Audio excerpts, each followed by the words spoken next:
Yeah, tēnā koutou, I'm Selwyn Manning and welcome to this episode of A View From Afar. And in this episode of A View From Afar, political scientist Dr. Paul Buchanan and I will analyse how regional conflicts are expanding, arguably with warring sides taking an opportunity to take as much territory while a lame duck window exists in the United States. For example, in Syria, over the last week, we've seen opposition-backed forces. They've taken Aleppo city and other strategic centres in an attempt to remove Syria's authoritarian leader Assad from power. Now, Assad's forces, they are resisting on the ground while Russian air forces are attacking the opposition forces' positions.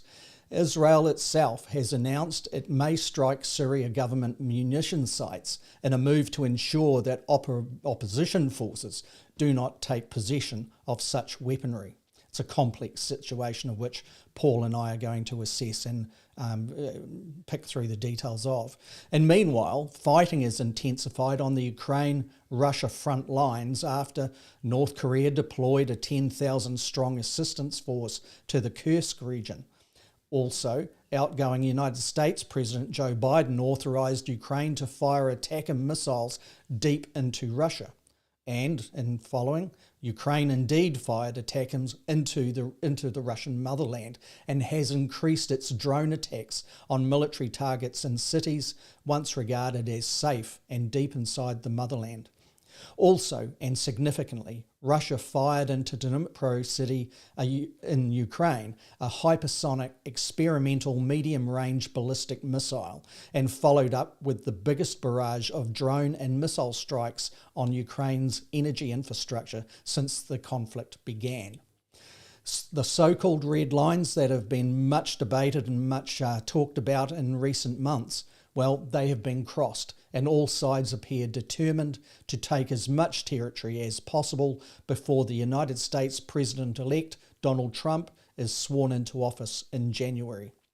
Now, Paul and I will assess what can we expect to witness in the next 2 months, how the state actors and other state actors are being drawn into this conflict, and what objectives are driving warring sides at flashpoints around the world.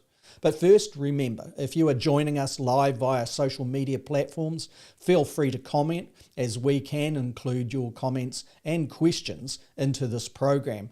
And our advice is jump across to YouTube and join us live there because the interaction is best in that space. So, with all of that said and done, let's cross to Paul Buchanan, who is waiting to discuss these issues and deep dive into the analysis. He's online right now. Across to Paul. Tēnā koe, Paul. Kia ora e hoa. Yeah, kia ora, Selwyn. Tēnā koe to our listeners as well as yourself.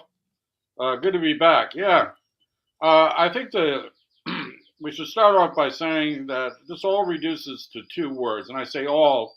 You framed it well when you said it was a lame duck window. And we can, talk a little bit about that if you wish. But the 2 words, the operative terms for the session today, are hedging and leverage.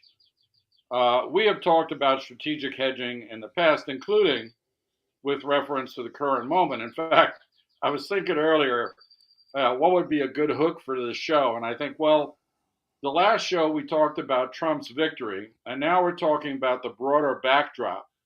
And so it's like jumping out of the frying pan into the fire. Context burns sometimes. It certainly does. Yep, yeah. So that's what we've decided to do. But it's because many countries, groups, etc., are trying to position themselves in the most favorable way before January 20th, 2025. They want to present a fait accompli, okay, so an established reality for the Trump administration because they know that Trump's going to do a few things that are going to upset the apple cart. In particular, he's not only going to withdraw help from Ukraine, at least all indicators are, and he's going to try to force Ukraine to cede territory to the Russians in order to gain some peace, but he's going to pull American troops out of Syria See, American troops, mostly special forces guys, are in the east southeast of Syria on the border with Iraq.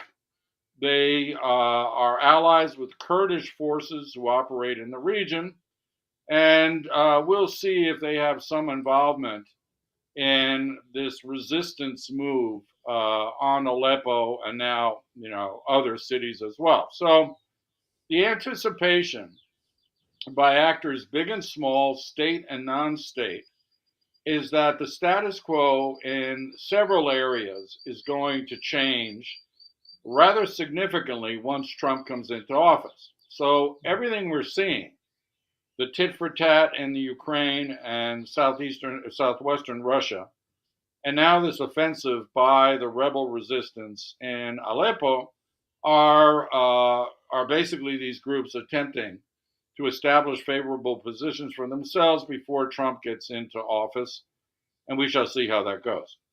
Yeah, we'll just cross. I've got a map here and shared with you earlier on, Paul. But what I'm going to bring up here is the Syrian map. Just drop that advert. Should have done this a little bit before. I'll go back to here while it's loading. It seems to be under a bit of thing. But what I'm going to bring up there is this this Syria map. Because we mentioned in the introduction in particular about the complexities here. And I was just going to see if you could talk us through, in a particular way. I was wanting to draw attention to what we're seeing here is a Sunni and Shia conflict that also has geopolitical layers to it, like we are well accustomed to assessing and analysing from the civil war that has been going on in Syria, obviously, for over a decade. I'll just bring it up now, Paul, on the map. And if, here we go. So you can see on the map here basically where the front lines and the attack lines are. In particular, if we come up around here, for those that are listening, what we're doing is we're picking up signals on the maps that are in real time on refresh. So what we're seeing here is an account that is open source, and for those who want to look this up, it's on liveuamap.com, and what we have is announcements, strikes, witnesses to strikes and attacks being placed on the map, so that people within an hour, within 30 minutes, basically can see an update of exactly what is happening. But Paul, if you can take us through the main actors in this, and also perhaps address the Sunni and Shia influences that are occurring here that lock in perhaps the various Western sides and also in the Russian side in this conflict. Okay, with the caveat that I'm not a Middle Eastern expert nor a Syrian expert, but the general picture is this. The Syrian civil war was considered to be frozen. That is, the front lines were basically fixed as of 2016, 2017. It was a stalemate, and it was a stalemate that was brought about by Russian intervention after Obama did his silly line in the sand threat in 2014. The Russians called Obama's bluff by entering into the fray, and they turned the tide in favor of the Assad regime. Assad was losing. His regime was losing until the Russians showed up. And the Russians, as we've talked about before, have a long-term interest in Syria. They have the naval base at Tartus. They have an air base north of Tartus. And most importantly, they have long social ties with the Syrians.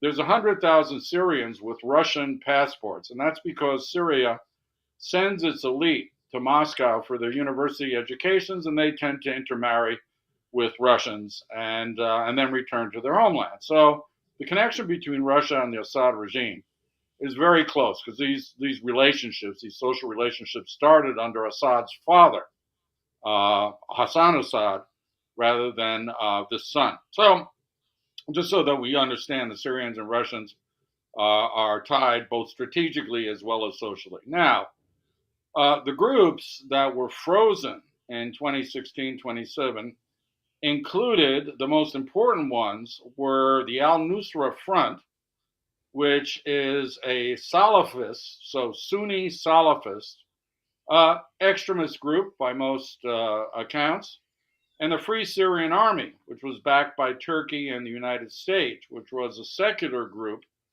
that was determined to overthrow Assad in the first instance. Well, they didn't get along very well. They didn't coordinate their attacks on ISIS during the times where they were both fighting ISIS as well as the Assad regime. Yeah, But that's now that an important distinction there, isn't it?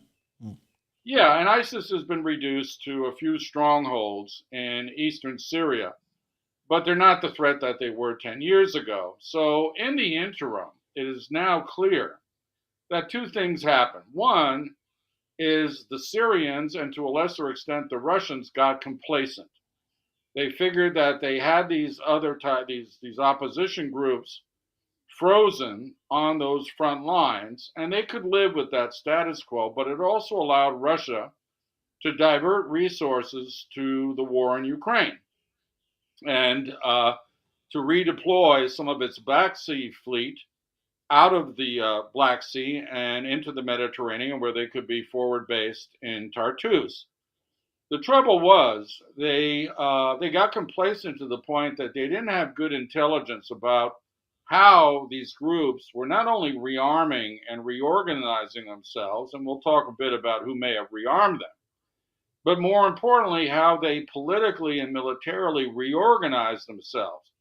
The al-Nusra Front cut its ties with ISIS and rebranded itself as something, I don't know the full name, but its acronym is HTS.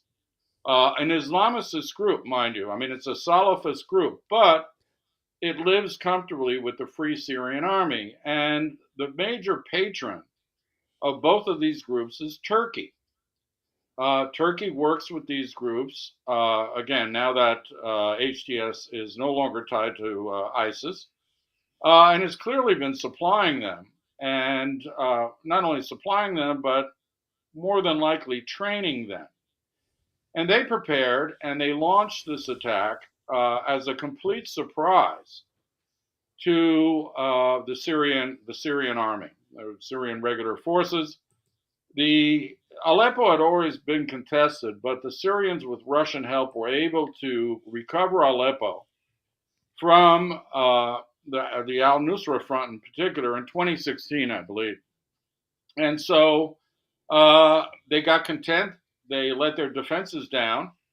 And in a lightning move that lasted around 48 hours, this new group fronted by HTS regained the city, second biggest city in Syria. And now they're marching south, very quick. And now they're marching southwest to a city I believe is called Hana, which has religious significance. And let's say that the Syrians are scrambling to throw up a defense. Apparently, their soldiers fled from Aleppo rather than fight. The Russians gave them cover with their air power and are still continuing to use their air power to slow down the HTS Free Syrian Army advance. But all of that apparently was anticipated because these guys trained for years for this event. In a weird way, it reminds me of when Hamas attacked Israel on October 7th. They had clearly prepared for the event. There were Israeli intelligence failures. Here's a sort of microcosm of that. These guys have been preparing for years. They launched the assault. It is an infantry assault. There's no evidence that they have armor or air power in their arsenal, but they've been really successful. They've gained a lot of ground. Now, why does this matter? On that, before you go into the why it matters, I just wanted to emphasise a couple of things with respect to this particular group. It's Sunni at its base. It's there's, like you've identified, there's a certain degree of Turkish government engagement in some way, at least from the point of view of support. What we've seen too is on the Shia side, we've seen Israel strikes on Lebanon, wounding Hezbollah significantly, / Iran is reluctant to advance, obviously, conflict in the region beyond its proxies. And so it seems like there is an opportunity perhaps that is developed for a Sunni-led front to occur. And perhaps an argument that's what we are seeing here within an opportunity. But while, once again, the United States is at its weakest in this lame duck period. If it was, for example, taking advantage off the back of what has been witnessed in Israel and its attacks on the Gaza Strip, then it may see itself emboldened to actually push the envelope while there is grey identification of where the United States may sit with respect to a group that was once attached to Al-Qaeda. So that seems to be, all in that mix at the same time. Paula, just before you go into that other part, I just wanted to inject that in there. Yeah, no, I'm welcome that you did. It's, in that part of the world, there's, again, two words, fluidity and gray. Alliances are temporary, nothing is certain, and that particularly is the medium to long-term future. Let's think of it this way. Who benefits and who loses? Well, first of all, the Free Syrian Army, HTS, they are enemies of the Kurds, and the Turks are enemies of the Kurds. So the PKK, the other Turkish militia groups and everything, don't work with these people. And if these people are able to advance their military project and consolidate their hold on sectors of the northwest of Syria, that actually works to the detriment of the Kurds. So the Turks are in. Now, Syria, the Alawite regime in Syria is a subsect of Shia Islam. They're not Sunni. In fact, what's weird about Syria is that the Sunni and Shia populations are roughly 50-50. There may be marginally more Sunni, but the Ba'athist regime of Assad, the Syrian form of Baathism, is Alawite. It's Shia. The Saddam Hussein form of Baathism was a Sunni form of Baathism. I won't get into the origins of Baathism in the 50s, but suffice to say that it is a relatively minority rule over a majority, although, again, the numbers are relatively marginal. Now, Syria has served as a logistical point, a logistical stopover, a weapons cache for Iranian weapons heading to Lebanon and Gaza. The main supply routes for Hezbollah go through Syria, basically to arm them, and their weaponry is largely Iranian. To a lesser extent, that is true for Palestinians in Gaza, for Hamas. So, if you attack the Assad regime right now, two things happen. As Israel's winding down its conflict with Hezbollah, after, as you pointed out, they've decimated their leadership. I mean, it's going to take a long while, as is, for Hezbollah to come back as the fighting force it was supposedly, used to be. It's going to take a much longer now. Why? Because, first of all, they're stretching the Russians thin. The Russians committed resources to Ukraine. It's going to be very difficult for them to get back there in the numbers, particularly land-based troops, to make a difference on the ground. So they're going to have to use their air power, which then leaves them thin, and air defenses when it comes to the Ukrainian-Russian border. The second thing is that if the Syrian army is busy fighting these well-trained, apparently, rebels, then they have less time to guard the various munitions stores and logistical routes coming out of Iran through Syria. So who benefits from all of this? Well, this is the dirty secret. It may or may not be Israel who benefits from all of this. And the HTS has already said that has nothing to do with Israel. The louder they say that, the more my cynical mind goes, no, they actually do have something with Israel. Again, I was watching video. They're wearing Western battle fatigues. They're carrying, among other weapons, M16s, Where would they get that stuff? Well, the two places close by would be Turkey and Israel.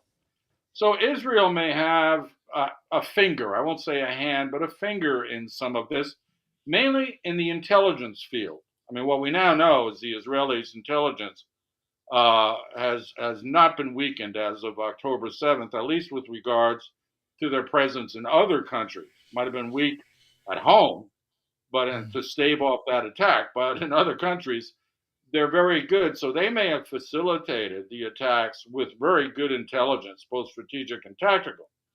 And so what this does is puts the Russians and Assad's regime on their heels, if not under siege. And I've seen people say, people who know the Middle East, who have said, look, this actually comes back to regime change in Syria. That it is very possible if Assad has gotten so fat and lazy and corrupt, and his regime is all those things, that he's not going to be fended off what looks to be a march on Damascus. That appears to be where they're headed, which is pretty bold. I think overnight they stated that was obviously the next objective. So, it's, and I pick up what you're saying about intelligence there, and it makes sense in the context of who wins out of this, who loses.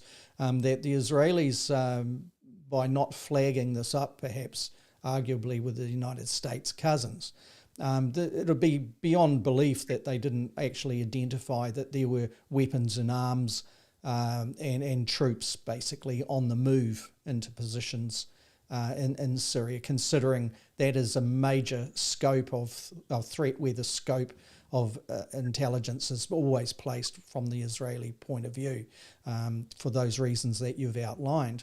It's fascinating in a sense that the Assad regime didn't seem to see this coming.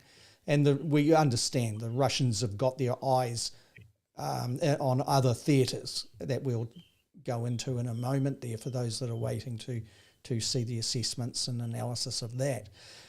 What do we see from the point of view of advantage for Turkey? If we're looking at Turkey, who's been relatively quiet on this. I'm jumping ahead of myself. I was just going to note that yesterday, New Zealand time, Israel announced that it would be strategically advantageous to itself to strike munitions. We mentioned it in the intro. That basically Assad government munitions to under the guise of not allowing them into the hands of the resistance rebel forces that are taking the cities in Syria at the moment. But it seems like that perhaps is one for public consumption as opposed to those that analyse such things. And also, where do you sense Turkey is on this, and where would Turkey position itself, considering it is one of the biggest military presences in the region overall, isn't it?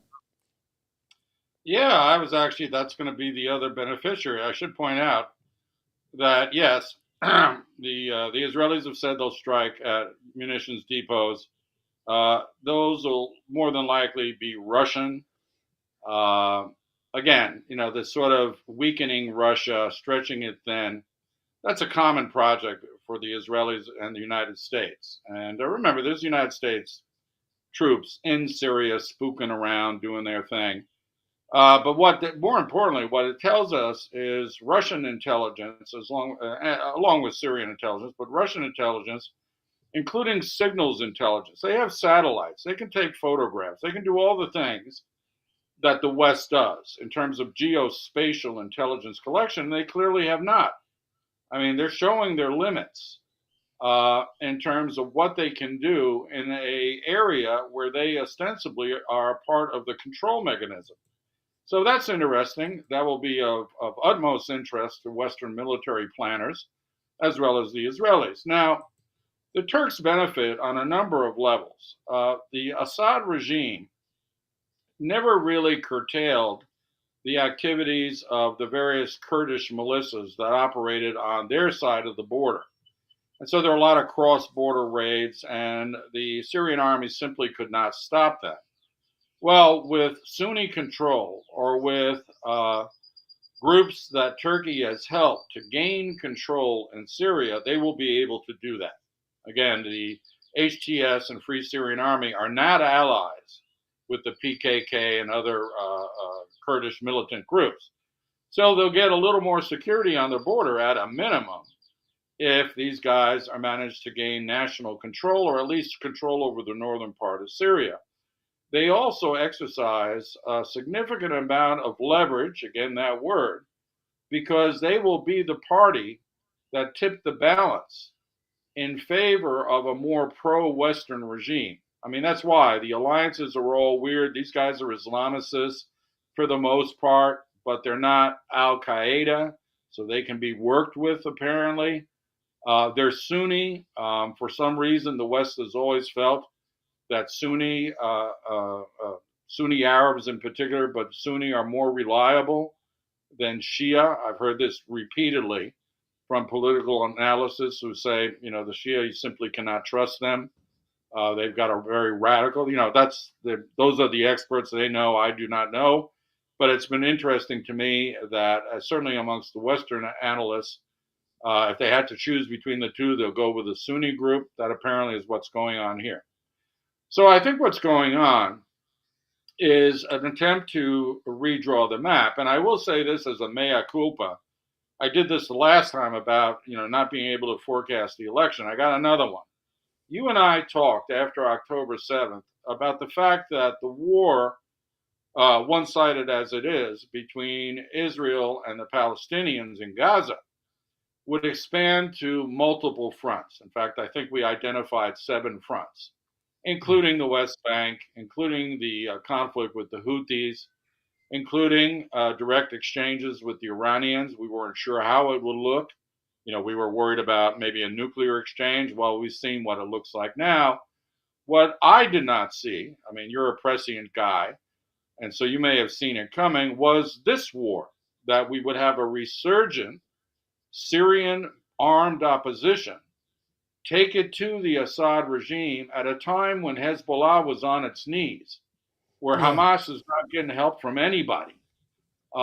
This was the moment of opportunity, and I think, since everybody is hedging and leveraging, that the leadership of the HTS, prodded by Turkey, maybe with a wink from the United States and Israel, have decided to seize the moment in the window between lame duck Biden today, who won't do anything, and whatever Trump is going to do. We know that he has already pledged to remove U.S. troops from Syria.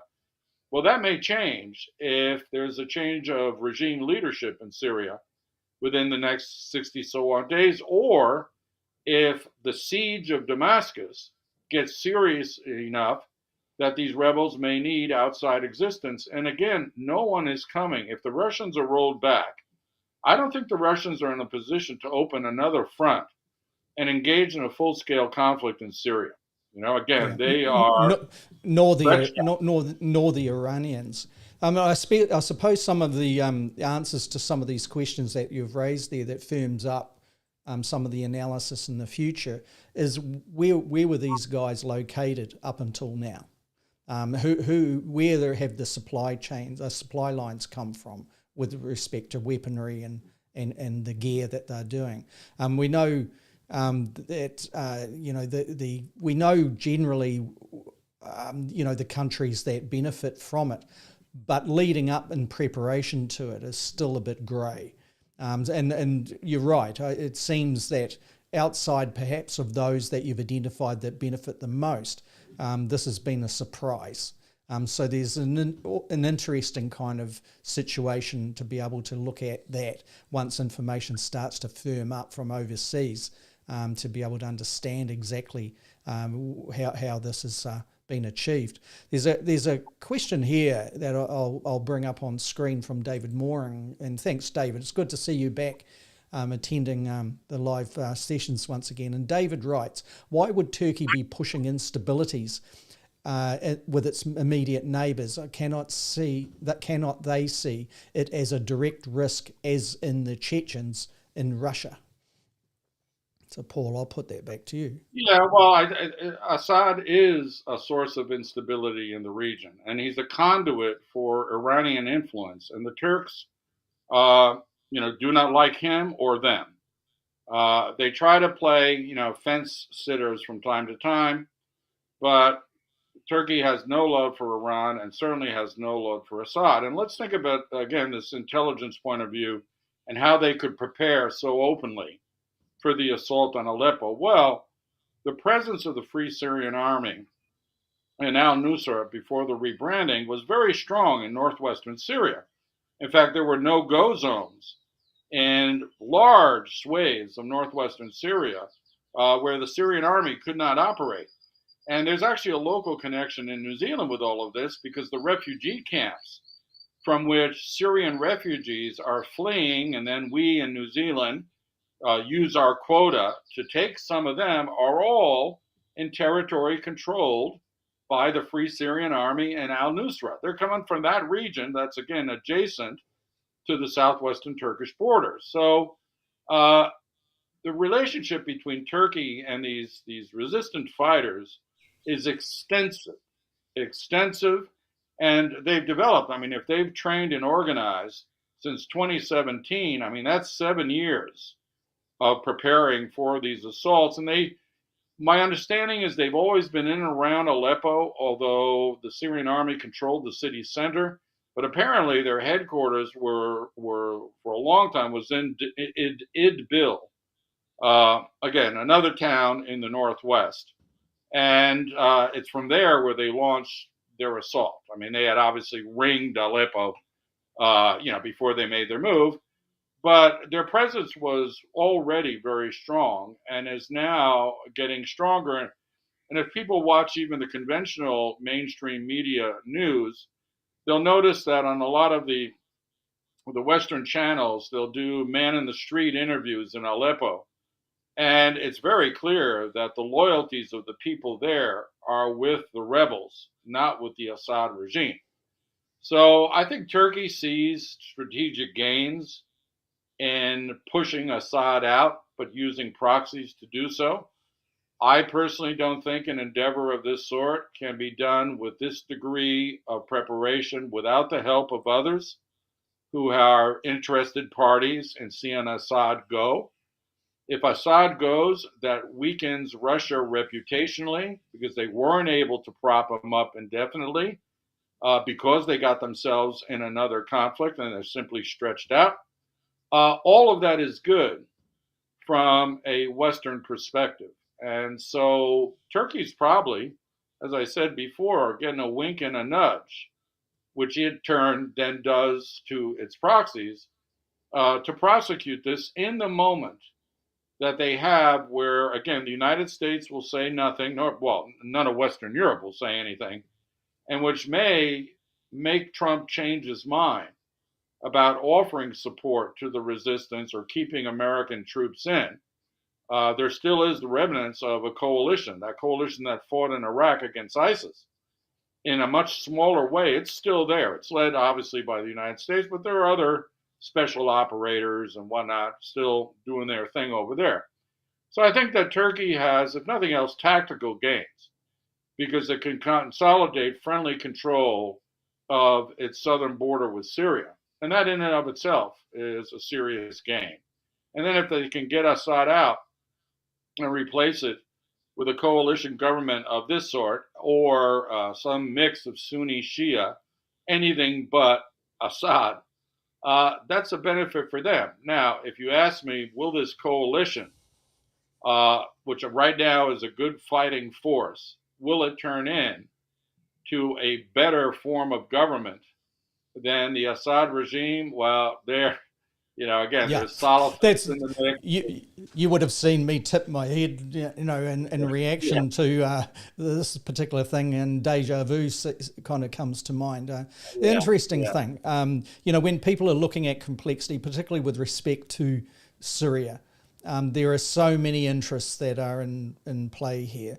And if you're going back to, you've mentioned ISIS and also its containment within the Syrian conflict, it bears worth reflecting back, and I'll only mention this briefly, that the Western back toppling of Gaddafi's regime in Libya saw in the aftermath of that, and this is the work of the late Yasmin Ryan, where those that were basically controlled by the warlords that helped to topple on the ground the Gaddafi regime, basically transited through a rat line from North Africa through Turkey and into Syria, and became very much a part of the ISIS effort in that conflict, and that the Western nations at that point realised what they had unleashed, not only in the Syrian conflict, but around the Middle East in general. So with that said, let's shift pace now to look at the Russia-Ukraine conflict, because this is huge as well. And there are those that have already made comment at the front end of the program, and I'll just bring up, under the handle Enlightened. Enlightened says, isn't diplomacy with people like Putin more important the more we disagree with them morally? The man has nukes, for heaven's sake. And also David Mooring at the beginning of the program, he mentioned here, meanwhile, tens of thousands of Georgians continue to pressure the government over EU accession, and opposition figures cry fraud. So we're talking about the recent elections in Georgia, to a more Russia-friendly led government, and those that are objecting to that in the streets, and obviously seeing the Georgia that they thought they had as a more independently positioned, albeit EU-leaning Georgia, seeming to evaporate as we speak. So those two things I thought offered a great context to a couple of things. One, the danger of deterrence in a general sense. We're not going to talk about deterrence. We've done many programs on deterrence, but the difficulties when there is distrust on one side with the moral aptitude of a significant nuclear-powered leader, and perhaps, particularly when the United States is in this lame duck window period that we are witnessing now, that there's an unease, isn't there, Paul, that creeps in on things. I'll bring up, though, as we lead into it once again, the wonderful map that we brought up before, but this time the map of Ukraine and also Russia. And for those that are listening and not seeing, what we're looking at on our screens is basically where the frontline fighting is occurring as we speak, as where both sides are trying to take as much territory as they possibly can before the unknowns of the Trump administration are signed in late January. And what we're seeing too on the map is darker shaded areas where the old Ukraine-Russia border once was observed, and just how deep into the west the Russian forces have been able to move over recent months and to hold that line, and as we are talking in the last week, taking significant ground in different areas. So those battles of Mariupol and others that we so tragically came to know very well are well and truly on the Russian side of that front. And we're almost seeing in evidence in front of us, I would argue, a demilitarized zone of Russian control. And also another thing I'd like to note is what we're bringing up on screen here. I'll just bring it over. The blue shaded area is the territory inside Russia that Ukraine forces hold around in the Kursk area.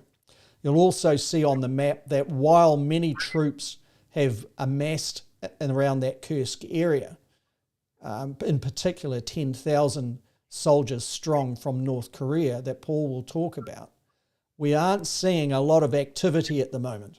So if there was a move by Ukraine to try and draw the Russian troops up to the Kursk region from the front line areas of the southeast of Ukraine, then that is a ticking time bomb that has not yet gone off.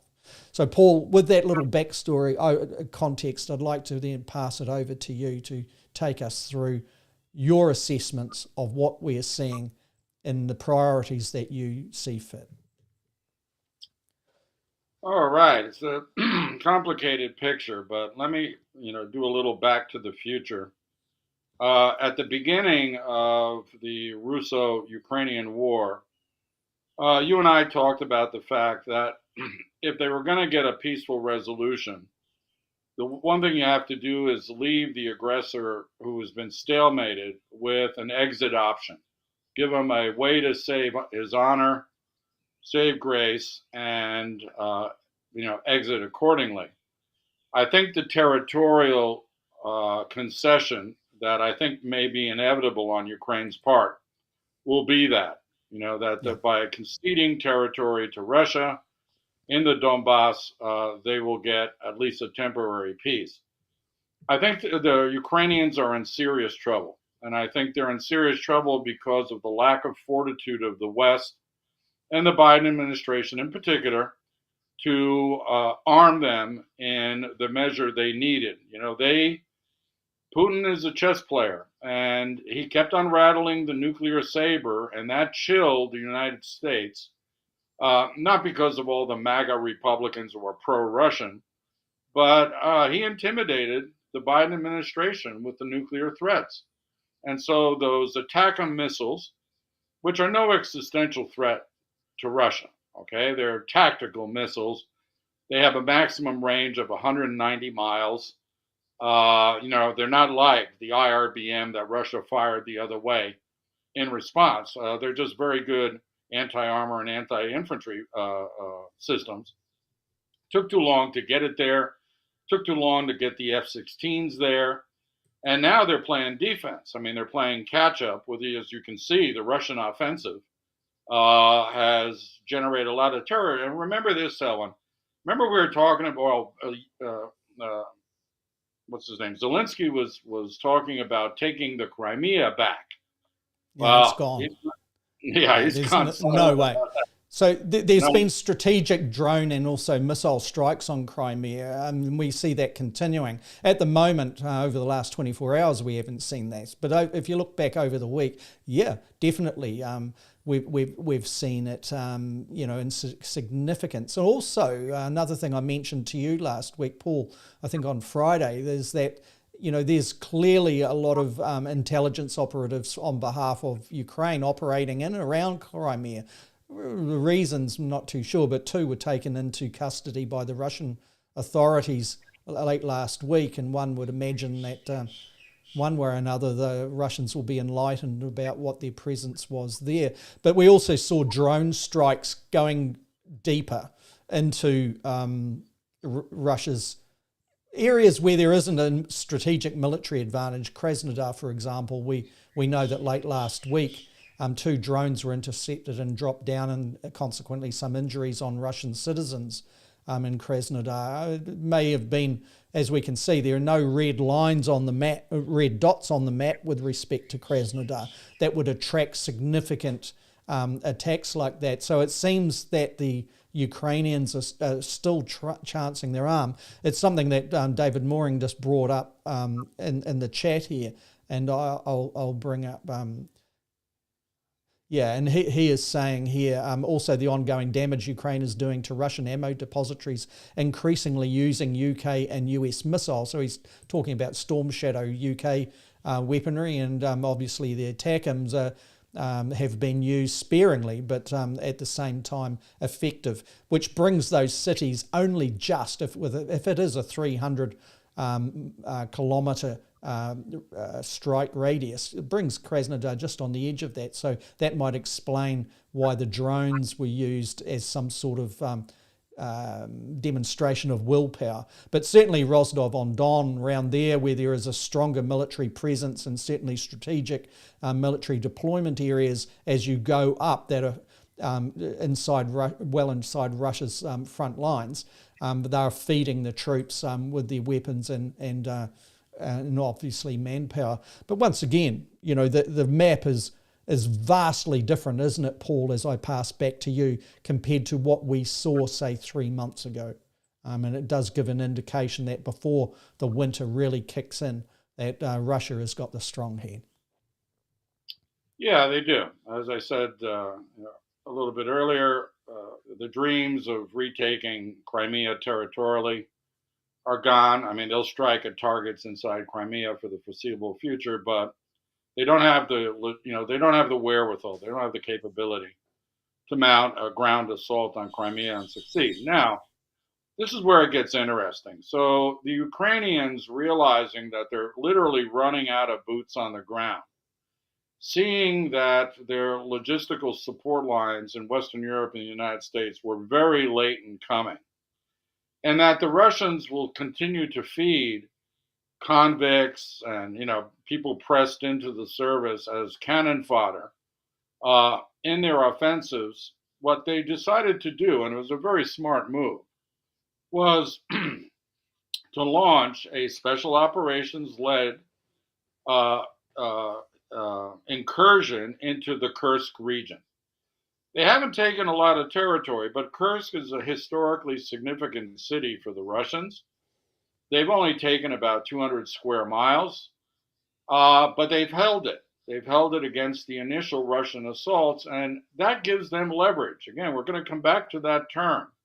Now they have a negotiating, a pawn that they can use and say to the Russians, well, you're going to give us back these parts of the Donbass in exchange for the Kursk region. And they've showed that they can hold it because, as you pointed out, the Russians are very reluctant to divert troops from the territory they're holding in eastern Ukraine to go up to Kursk and rout the Ukrainians who are up there, and they don't have enough troops in reserve to bring them to Kursk and keep the ones that are in, further south in the positions, because they're in fighting positions. It's not as if they're taking breaks. Both they and the Ukrainians are going at it pretty hard. So all of this, of course, is posturing. So when Trump comes into office, there will be a de facto border, and they will negotiate from there.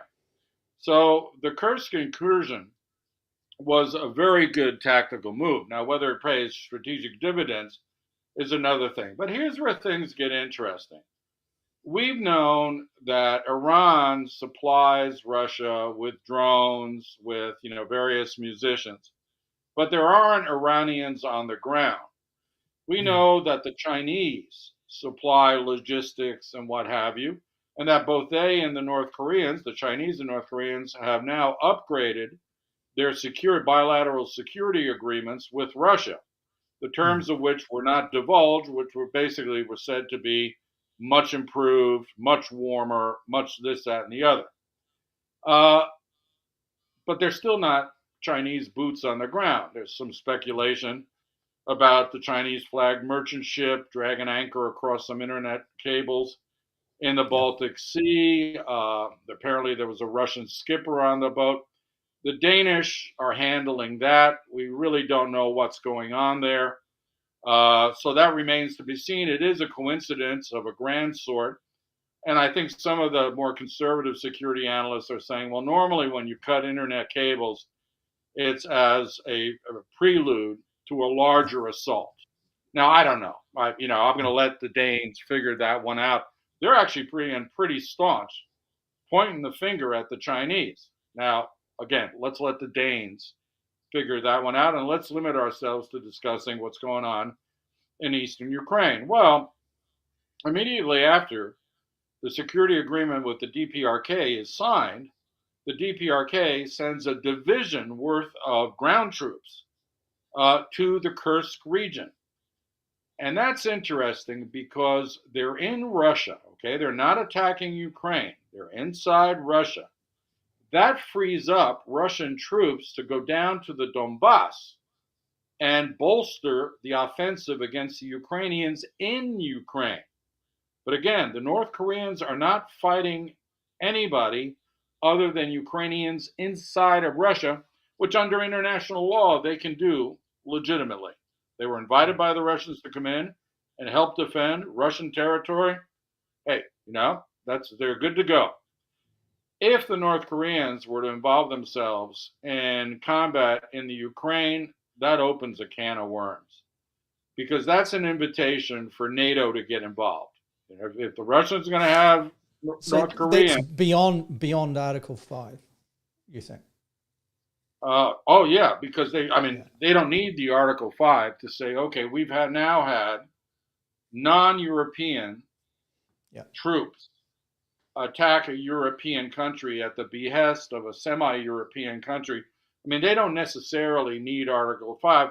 What's interesting is it may be individual NATO countries like Poland will say, Right. we've had enough. We'll Yeah. step up, and we're not afraid of the Russians. That very much is clear. As you well know, both the two newest members, Sweden and Finland, have put their countries on war footing, Yeah, they as have. in Yeah. wartime rationing. Yeah. There are some people in Europe who know the Russians well, and they are not afraid of them. Sure, they have nukes, but if they want to use nukes on Finland, they're going to get nuked big time. That's the thing about these bluffs is you're really going to get incinerated because you decided to go Mm. after some European Yeah. capital. Now, And let me say a little. just on that too, it hasn't escaped the Russian populations of the dangers they find themselves in when the saber rattling relating to nuclear strikes intensifies. The other thing is I should point out that overnight Vladimir Putin indicated that the new ballistic missile, the medium range ballistic missile that they tested in the combat zone on Dnipro city, that they're lining up for his defence forces to have multiple, more, as he puts it, live combat tests of the same missile in that way. You would know, your weapons far better than I would ever wish to, put it that way. And this, my understanding is rudimentary. So Paul, please guide us through. But the threat from this missile is that it is designed to carry a nuclear warhead. The tests obviously have been conventional warheads on there. They're not smart targeted so much as designed for a fairly punchy a nuclear warhead. So when they strike Ukraine, they're not necessarily precision targeted, as we've seen with other missiles that are coming into Ukraine. So if you can just take us through that. And are these missiles, are they the kind of vehicle that would deliver tactical low yield, or are you looking at medium-sized warheads, meaning a serious escalation in the saber rattling here? Yeah, it's interesting because the use of this IRBM is designed to intimidate the Europeans, and it may have that effect. Now, let me just preface this analysis of the missile. This missile would likely not have been fired if Donald Trump hadn't quit the Intermediate Range Missile Treaty in 2019. Just like pulling out of the Iranian deal unilaterally, the United States pulled out of what had been a 30-year treaty between the Russians and the United States on not deploying these sort of systems in the first place, precisely because they're so destabilizing. Well, Trump, his administration, and let's be very clear, I say this because people like Sebastian Gorka and some of the other weirdos that he's nominated, they were all part of this. Oh, the Russians, they're cheating. We don't know for sure, but let's withdraw from the treaty just to show them that we're tough. Well, this is the consequence. You wanted to show them that they were tough. They just fired one of those things into a friendly state. How about that? Now, the missile itself it's actually an updated version of something that I think was called the RS-9 or whatnot, which was the missile that was frozen by the treaty. And of course, while it was frozen, they couldn't do any development on it, but they've done R&D since then, and this is the updated version. It has a range of 350 to 850 miles, so it can reach deep into Europe. It can hit London from western Russia. It has 6 what are known as MIRVs, multiple independent reentry vehicles, in the nose cone. And what that is like a cluster type thing. yeah, it has its trajectory now because this is hypersonic. It can have a flatter trajectory closer to the contours of the Earth than, for example, intercontinental ballistic missiles that actually go into space and then drop back down to deliver their payloads. This one's a little flatter, more short range, but it still has 6 warheads sitting in the nose cone. At Mach And 10, isn't it? Mach 10, difficult to bring down. at the speed they're going and the distances to target, really hard. I think they said it was 12 minutes to London, 8 minutes to Warsaw. So very hard to respond to something moving at that speed. But more importantly, if they all have multiple, warheads, and right now the limit seems to be 6. Whether they have nuclear weapons or not is actually secondary to the fact that they can deliver 6 huge, very big conventional warheads in a relatively small range in a given target. And we have talked in the past, again, we're not going to get into the technicalities, but there is that concept known as circular error probable, CEP for short. And what that is you fix a point on a target, and CEP is the distance relative to that target where the warhead's going to hit. And so it's circular error probable in that sense that the probability is, and it'd be 10 feet, 20 feet, 30 yards, 100 yards. Those CEPs are pretty accurate. We're talking within 50 feet of that pinprick. So it might not be precision from a point of view of strike, but it's pretty close to it. And what about, just to clarify, what about the size of the yield it can carry if this is attached to a significant, advanced threat here? Oh, it could be like a bunker buster bomb, 2,000-pound bomb. The thing with the nukes, with the nuclear warhead in particular, are you looking tactical still, or is this getting outside of that?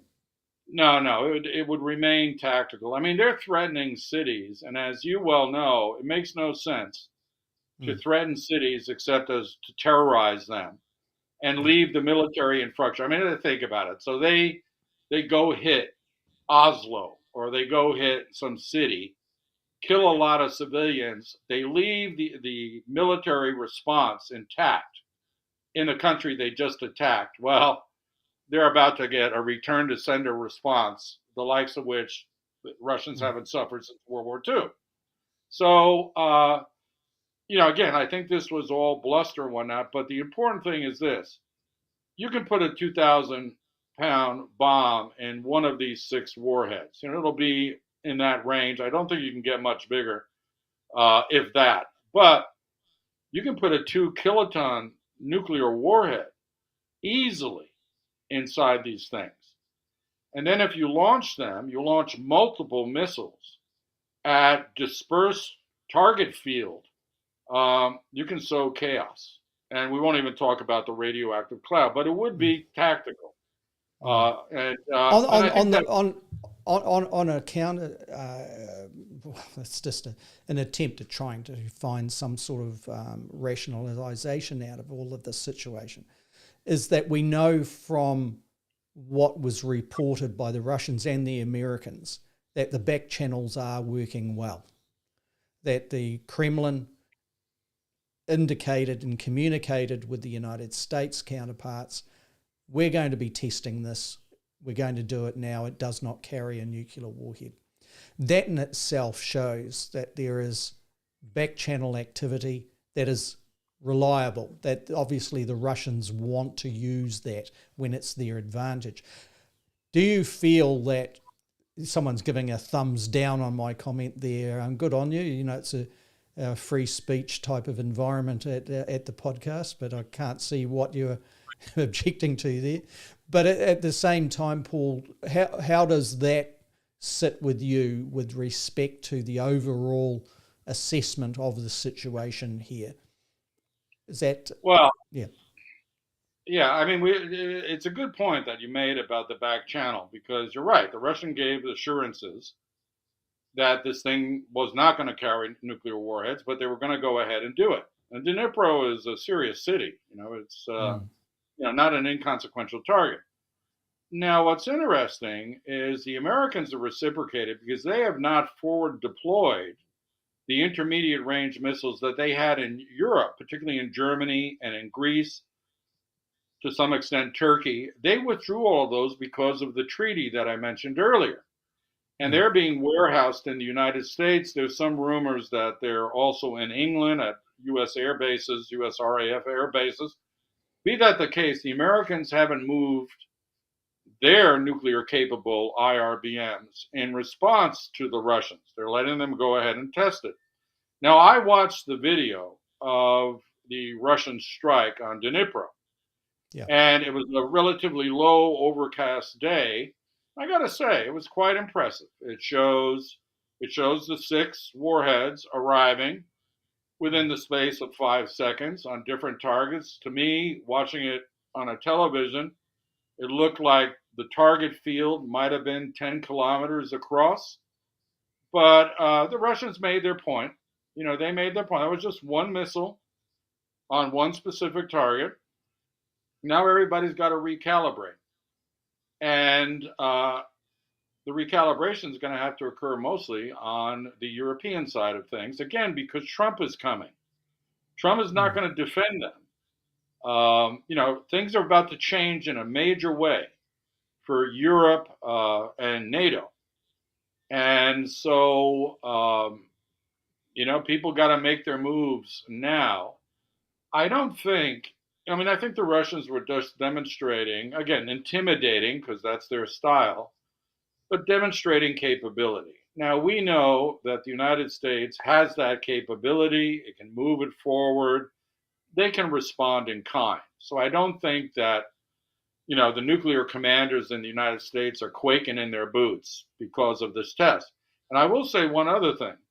Normally, when you have a weapon system that is a game changer, you don't reveal it to your opponent, right? You don't let them know that you have this thing. And then when necessity dictates, you bring it out as a surprise. And that changes the game. That in itself is interesting. And I think the circumstances surrounding the environment provided the opportunity for Putin to basically demonstrate what they had. I mean, I think it's fair to say that the intelligence that the United States is able to acquire from inside Russia is considerable and obviously first class. It has been ahead of the game right at the beginning when this conflict was getting prepared to be initiated, and the United States intelligence has been reasonably accurate from what we can assess from afar all the way through. But let's just get, before I do that, I'll just bring into the dialogue a couple of other questions that have been put from the David Mooring in the communication channel here. If the United States abandons Ukraine, will the Europeans abandon NATO for another European Union treaty kind of organisation, a U2, spelt out EUTO question mark? Especially after Brexit. So he's talking about the complexities. And Paul, my feeling is that we will be able to really give an analysis on a lot of that type of thing, certainly closer to when Trump is signed in, if not immediately after. That the whole interactions between NATO and its United States member may be quite a different situation to what we are seeing now. But there are a few indications perhaps of where things could track. But like we know and like we have well analysed in the past, Trump is a transactionalist. He is also the kind of person that likes competition within those transactions, and he likes to win. There seems to be a lot of debate within the United States at the moment as to, is Trump getting tired of appearing in the United States or being referred to as Vladimir Putin's lapdog? And what kind of reaction does that have with Trump? So these are all unknowns. We're talking significant personality traits here that we need to basically take a lot of information in to be able to give a fair assessment of. But those are good questions like what David has put there. It's questions that I think are going to endure as to what the European response is. It'll be interesting to hear what you were saying. And and I should say, Robert Chamberlain, thank you. He says, sorry, Selwyn, that was a slip of the finger, since rectified. He didn't mean to put a thumbs down when we were talking a little bit earlier on. I'm not sensitive at all, Robert, but thanks for putting that in the chat. Paul, back to you. What do you think in general terms, without an in-depth assessment of the situation, of how Europe would respond? Yeah, I was thinking Robert gave you the middle finger, but then he switched it to a thumbs up. All right, we're number one. We're number one. Okay, look to David's question. Okay, it's not an all or nothing proposition, right? For both the Europeans and the United States, the other part, NATO, is a force multiplier for the United States. The United States is a force multiplier for NATO. It's as simple as that. Trump, I am very loath to give him credit for anything, but what I think he's saying is that the Europeans got to be responsible for the original purpose of NATO, which was to defend against Russia. NATO was created as an anti-Russian alliance. We know that the origins of this war in Ukraine go back to that day and the Russians complaining about, NATO expansion and all of that. We'll leave that aside. I think Trump's saying, look at you guys, your charter is founded on opposing the Russians militarily. Should they come into Western Europe, they're now here. You do it. We're across the ocean. We got bigger fish to fly with China. We've got other things. So, pay more for the freight, that you have purchased and get on with it. Yeah, you've seen defence budgets increase also. But on the other side of things, we can see the instability within Germany, for example, with the snap elections coming up, and also sizable amounts of voter blocks that either are sympathetic to the Russian position or on that side of things, sensitive to Germany having a hawkish voice within a NATO environment. So that is something that seems to be chipping away. And this is why I liked David Mooring's question earlier on with respect to Georgia. Soft power influencing that is going on there. But also we know that within NATO we've got Hungary that is certainly pro-Kremlin. We've got other states like Germany starting to be politically unstable. So there's a whole matrix of influencing factors that seems to be developing that perhaps takes a very opportunity for a very in-depth look in the very near future. Yeah, well, that's where hybrid warfare comes in, because the Russians will work very hard to destabilize or at least fracture the unity of Western societies around the issue of Ukraine. And we know that they've interfered in the US elections. They've interfered in a number of European elections. The whole point is to stir the pot, get people divided about how to respond to things that involve Russian aggression or Russian interest. Right? From the Russian side too, they would probably say there's a certain irony that the United States is so sensitive to foreign powers interfering in elections when the United States made a theatre of it in the 70s and 80s. Yeah. What's good for the goose is good for the gander. I mean, there's more than one type of imperialism, and the Americans are finding that out right now. Now, it's interesting that we talk about the fractures in Europe and within the United States. I mean, let's be very clear. There's a whole faction of Republicans who are pro-Russian, and they're undermining the consensus in the U.S. about what to do with regards to supporting Ukraine. But you mentioned Georgia earlier, and I'm going to go back to that because the Georgians basically see what's going on in their country for what it is. It is the slow annexation of Georgia into Russia.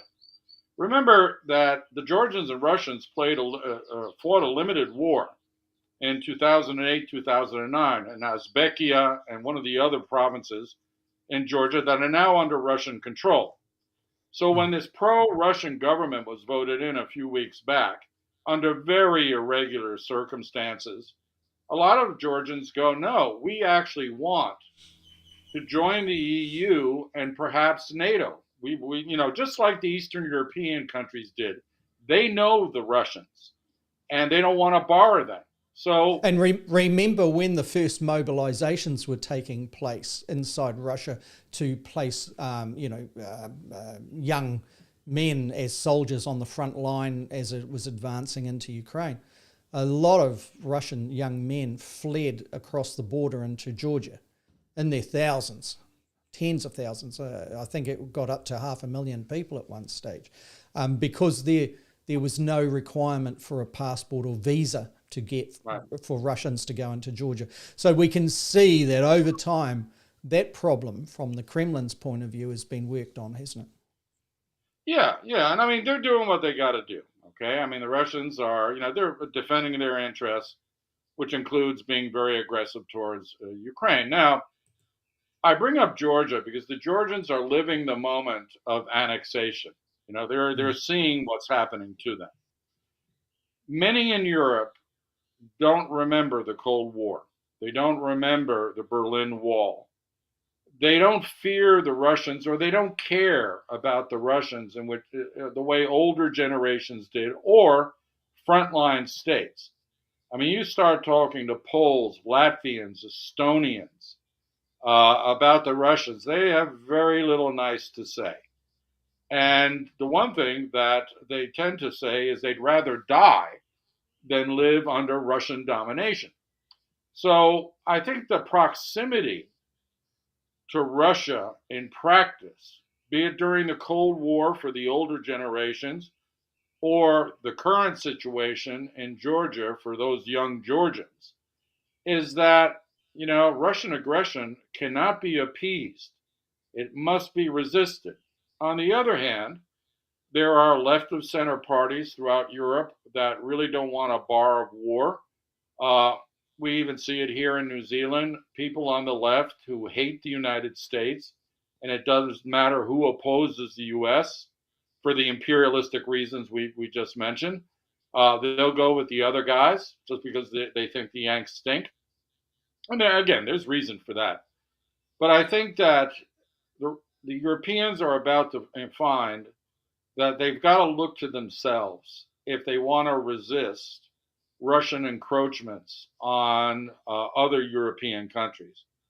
Unfortunately, again, I think the Ukrainians, they're not on the ropes, but they're in serious trouble because if they give up land, very, very important land strategically, not just for the debt it gives Russia, but these are agricultural lands. There's mining in this region, in the Donbass. If they do that, it is very possible that Russia will feel emboldened to start taking a look at other countries. Now, as I just said, and there was an interesting interview with Zelensky over the last few days where he was asked specifically about his thoughts toward negotiated peace, of whatever that conditional peace may look like. And I think it's fair to paraphrase here that he seemed to be discussing, and he reverted to his translator on numerous occasions to make sure his wording was correct, that there is an opportunity for negotiated comparative peace along the lines of which is held now, and then for Ukraine to seek a diplomatic solution to the occupied areas of Ukraine that are on the map as we speak now. That seems to be something that is firmed up in his discussions since Donald Trump was elected as president-elect. Prior to that, it was a situation, obviously, that he was not publicly prepared to contemplate. So that we've seen some shift, and we've seen some talks coming out of the Kremlin where Vladimir Putin and Lavrov and others have been openly talking about their wish to begin negotiations with President-elect Donald Trump. Obviously, that puts a wedge within the United States body politic as well, as they're in this lame duck period. Paul, as we conclude this episode, what do you make of the diplomatic positions that we're seeing coming out of the significant leaders of both sides of this conflict? Well, when Ukraine went into the Kursk region, I thought to myself at the time, this is it. The Ukrainians know that they're going to have to give up something to gain something. And so they're going for this leverage, but they're going to wind up exchanging the Kursk region under their control for something in the Donbass, but they're not getting all of the Donbass back. And I remember thinking, that's it. I mean, he realizes he doesn't have the manpower to push the Russians back to their original borders. So now this is all shouting after the fact. This is what everybody's waiting for, and that's why they want to get a border on January 20th, 25. What is that border going to look like? Ukrainians want to push it east. The Russians want to push it west. Ukraine's got that hold of that little enclave, which it will trade for something. That's where we're at. Now, the question is, where is Trump's head on January 20th? Is he actually thinking about this seriously? Is he truly believing that he can end the war in a day? I mean, that's farcical. He may be having talks with both sides as we speak, but I don't think he's going to end it in a day. So the question is, where is his head on the day that he enters office? And if he says to Zelensky, I'm cutting you off unless you negotiate a deal and you are going to have to give up territory, Zelensky will probably have to bite the bullet, because in a long war of attrition between a country the size of Russia and a country the size of Ukraine, without the full support of the Europeans, much less the Americans, he's going to lose. I mean, Russia right now is spending 40% of its GDP on its military machine. Russia's a big player. And irrespective of the political willpower within Europe, it does not have the war industry that is able to provide Ukraine with the weapons it would require to continue an elongated war. And it would perhaps come to a situation where, on the other side of things, if Trump was looking at doing a deal with Zelensky and the Europeans on a business transaction footing, it may be that the Europeans have to pay for those weapons to provide to the Ukraine. But it gets messy, doesn't it? So the sensible position as we see it at the moment would be that some sort of negotiation, if it takes place, will go around the borders that have changed in the last 3 months. And that is an area where perhaps the Europeans feel very, very uncomfortable, because they certainly seem to publicly speak about their concerns of territory and mission creep on behalf of the Russians. So that's an area that has yet to be really understood as to where Trump's head is in as well.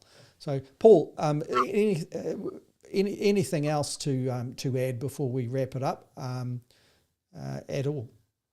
Well, we'll see how the status quo is on January the 19th. I mean, you made a very good point. If we put together the military-industrial complexes of France, Britain, Germany, Sweden as a significant one, Italy to a less extent, they're not 1/5 of the U.S. capability.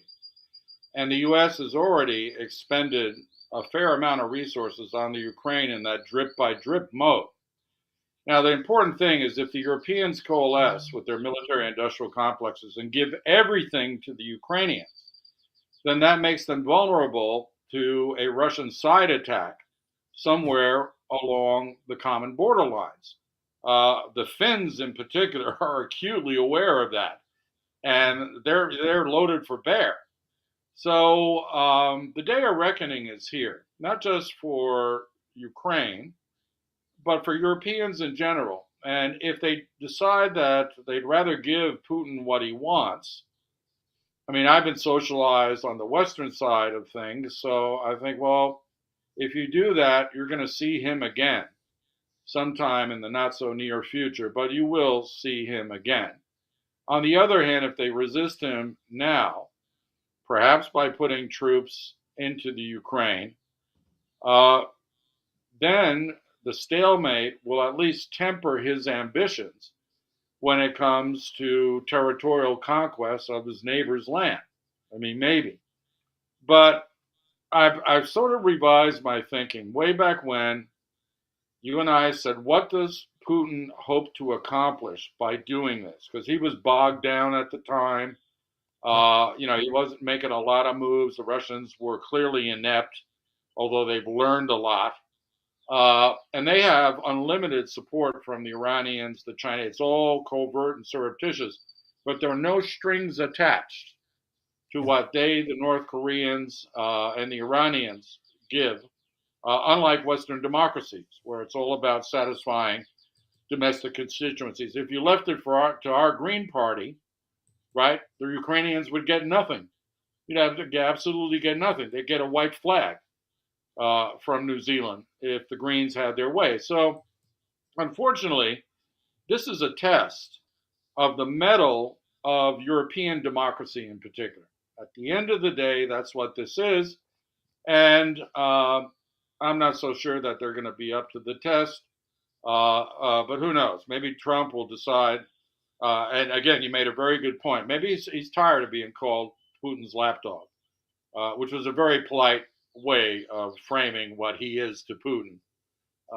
Normally, there's a financial transaction of one sort or another. But that's a good insight. Maybe Trump in his second term will go, you know what? I got to stand up to this guy a bit more because even within my own party, they think I'm, a little too permissive. We shall see. Nothing in his security nominations indicate to me that anyone's going to be particularly hawkish on Russia. The hawks are all anti-Chinese, and we shall see how that pans out because the Chinese and Russians are now very close in the security field, very close. And so I think that both in the European capitals as well as inside the Beltway in D.C., they have their work cut out for them in terms of defending Ukraine in whatever shape, maybe diminished territorially, and advancing whatever's left of liberal democracy in Europe in the face of what is now clearly an authoritarian resurgence. Because look at the axis behind Russia. There are Yeah. authoritarian regimes that are feeling very confident. And maybe the whole thing in Syria is a nice ploy to try to, drain the Russians off the side so they can't really press ahead in the buildup to the negotiations that are inevitably going to happen with I, regards to I, settling the Ukraine conflict.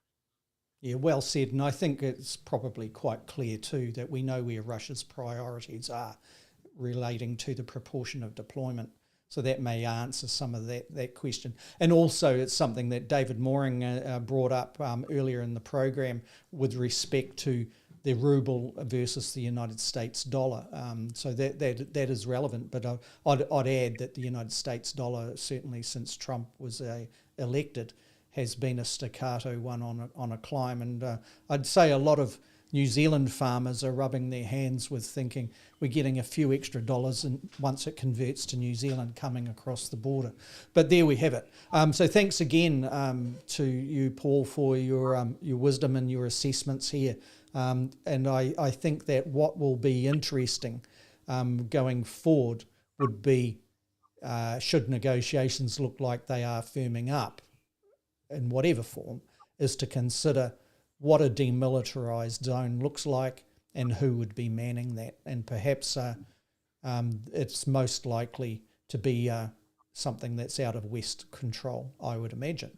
So until that time, Paul, until we're back for our next episode, Thank you to all of those that have been able to invest your time with us as we record this live, and also to those that are listening to it on demand in the near future. We appreciate your support, and also the support of a lot of our people that encourage us to keep going with such an effort, and we're very pleased to do so. Until we're back again, ka kite anō, as we say here in New Zealand, take care, and may peace reign once again. Until that time, goodbye.